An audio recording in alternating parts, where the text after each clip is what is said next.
দেশ জুড়ে চলছে লোকসভা ভোটের তোড়জোড়। এহেন পরিস্থিতির মাঝেই রাজ্যপালের বিরুদ্ধে উঠেছে বিস্ফোরক অভিযোগ। রাজ্যপালের বিরুদ্ধে শ্লীলতাহানির অভিযোগ তুলেছেন রাজভবনেরই এক অস্থায়ী কর্মী।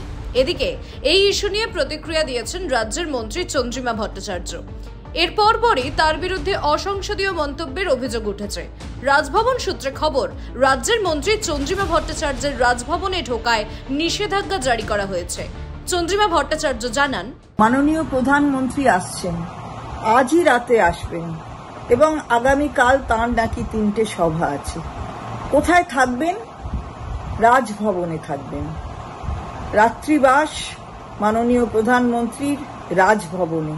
তার আগে একই কাণ্ড, রাজ্যপাল তার বিরুদ্ধে থানায় অভিযোগপত্র জমা দিতে গেছেন। একটি মহিলা, নারী নির্যাতনের অভিযোগ রাজ্যপালের বিরুদ্ধে।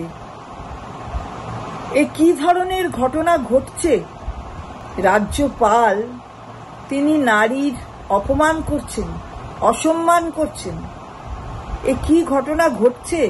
তাও বাংলার মাটিতে, যে মাটি সাংস্কৃতিকভাবে, ঐতিহাসিকভাবে ঐতিহ্যশালী, সেই মাটিতে ঘটছে।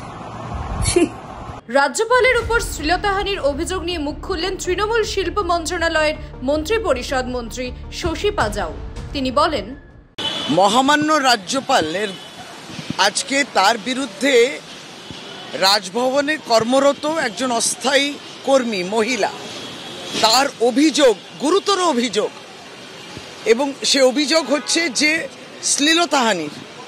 যিনি এত বড় বড় জ্ঞান দিতেন এবং সন্দেশখালি যেতেন এবং সমবেদনা জানাতেন, নারী অত্যাচার হওয়া উচিত, নারী শক্তিটা কি আর নারী সম্মানটা কি, সমস্ত বলতেন, এবং ওয়ার রুম হওয়া উচিত, পিস রুম হওয়া উচিত, অভিযোগ শোনানোর জন্যে কত কি বলতেন।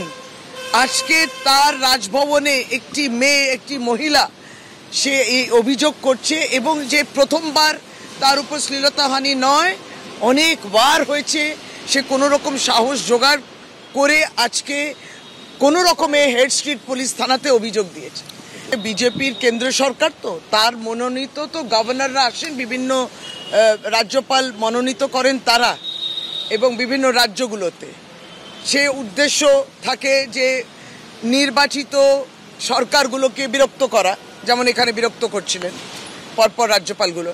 কিন্তু আপনি ভাবুন, আজকে রাত্রে মহামান্য প্রধানমন্ত্রীও আসবেন বাংলায়, যেটা কালকে মিটিং করার জন্য, কিন্তু আজকে রাজভবনে থাকবেন। আমরা এই নিন্দা তো জানাচ্ছি, কিন্তু আমরা অপেক্ষায় রইলাম যে নিন্দা জানাবে কি বিজেপি, নিন্দা জানাবে কি প্রধানমন্ত্রী। আপনারা দেখছেন ইউএন লাইভ, বাংলা খবরের শেষ কথা।